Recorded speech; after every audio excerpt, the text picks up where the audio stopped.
News coming in from JNU, where its Vice Chancellor, Santishree Dhulipudi Pandit, has stirred a row while speaking at the B.R. Ambedkar lecture series that had been organized by the Union Ministry of Social Justice and Empowerment. She said Hindu gods do not anthropologically come from the upper caste. She also went on to say that Shiva must have been a scheduled caste or a member of the scheduled tribe because he sits in a cemetery with a snake.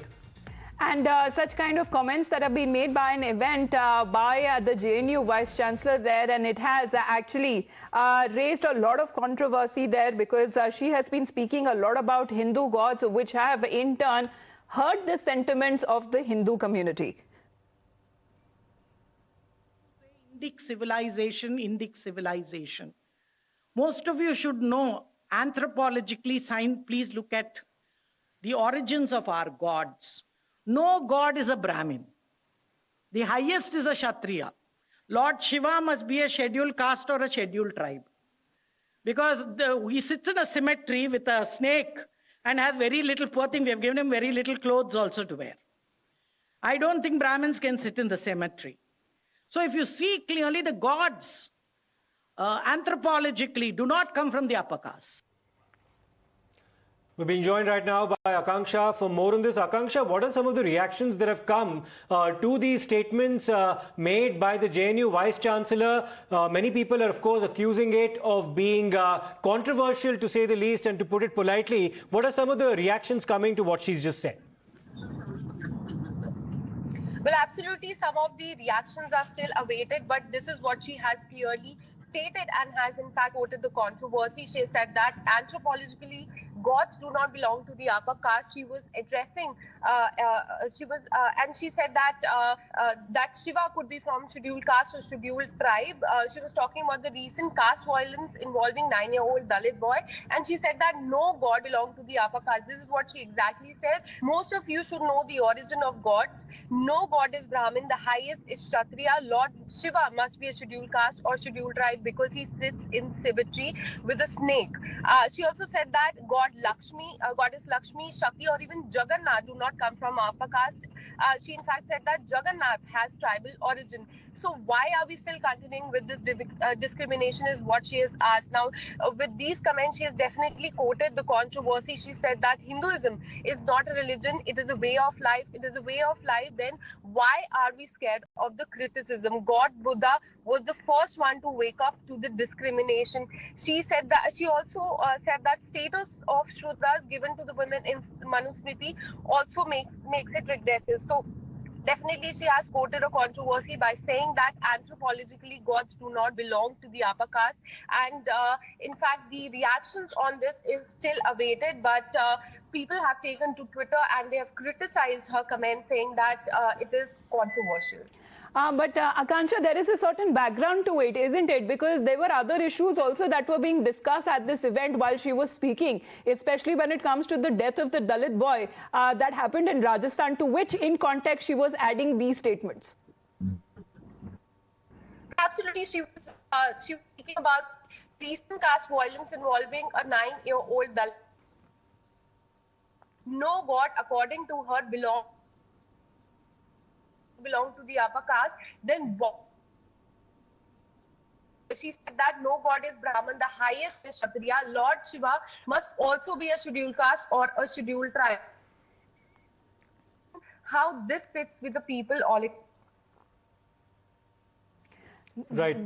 We're just losing your audio there, Akanksha. But speaking at the event, especially in the backdrop of the death of the 9-year-old boy in Rajasthan, the Vice Chancellor of JNU, who has been a part of certain controversial statements that have been made in the past, but this time around is grabbing headlines because of her comments on the Hindu religion, saying that it is not part of a religion to say, it is a way of life. And when it comes to also invoking the thoughts of B.R. Ambedkar, she says that we do not have any leader of modern India who was such a great thinker. When it comes to Hinduism, it is not a religion but a way of life, and if it is a way of life, then why are we scared of criticism? She also went on to invoke the thoughts of Lord Gautam Buddha, who goes on to say that he was the first one rather to wake up on discrimination which is embedded and structured in our society. Let's once again listen in to what her thoughts were and exactly why it is now made a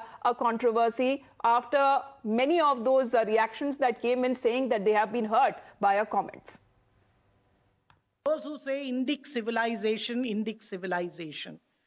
most of you should know anthropologically, please look at the origins of our gods. No god is a Brahmin. The highest is a Kshatriya. Lord Shiva must be a scheduled caste or a scheduled tribe. Because he sits in a symmetry with a snake and has very little, poor thing, we have given him very little clothes also to wear. I don't think Brahmins can sit in the cemetery. So if you see clearly, the gods anthropologically do not come from the upper caste. Right, we're trying to get some more reactions to what the JNU Vice Chancellor said, but it must also be mentioned here that during the course of her speech, she did also point out towards what she said were certain regressive passages and aspects of the Manusmriti as well that demean the status of women. So therefore, the conversation that she had, the speech that she addressed was quite layered, and there were several aspects that she touched upon, and therefore we'll also have to wait and see what kind of reactions her comments now evoke. Let me once again go back to Akanksha. Akanksha, if you could just also explain to our viewers the specific context in which this entire speech was made, so that that would also put some light as to why she said what she said. So if you could just give our viewers a slight insight into the context of the event as well. She gave comments when she was talking about the recent caste violence involving a 9-year-old Dalit boy in Rajasthan. This is when she quoted the controversy and said that no god belonged to the upper caste, and when no god belongs to the upper caste. Interrupting you, apologies for that. Udit Raj ji हमारे साथ phone line पे जुड़ रहे हैं. Udit Raj ji, what are your comments, especially when it comes to the JNU Vice Chancellor, sir? Because she goes on to say, especially when it comes to Hindu gods, they do not specifically come from an upper caste. See, there is a divide, like Shiva is supposed to from Dravidian culture and indigenous, because his color, complexion and way of conducting himself reflects Dravidians, local people here. This is what it's supposed to be. And there are other gods and goddesses who do not represent, but other gods and goddesses are there. But many goddesses are from Sudra community also, like Jagannath temple. He was tribal, his origin is a tribal. So there are many gods, goddesses who are from tribal community, OBC, Dalit also, but they have been assimilated in the sense that if they are from upper caste. Right, and Mr. Raj, what do you have to say, of course, of what she had to say about the Manusmriti as well? She spoke out against the practice of a woman after having married into a family, embracing the caste of the family that she marries into. She also spoke about certain practices advocated by the Manusmriti as being regressive. Would that be something that you agree with? 100% I agree. In Manusmriti, women are never given independence and freedom till they are grown. They are under the supervision of parents, rather father.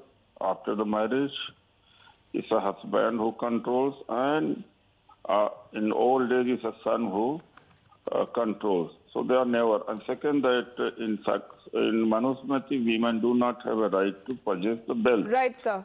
So different point of views that continue to come in. We'll play out more reactions on the same. Udit Raj ji, thank you very much for joining in.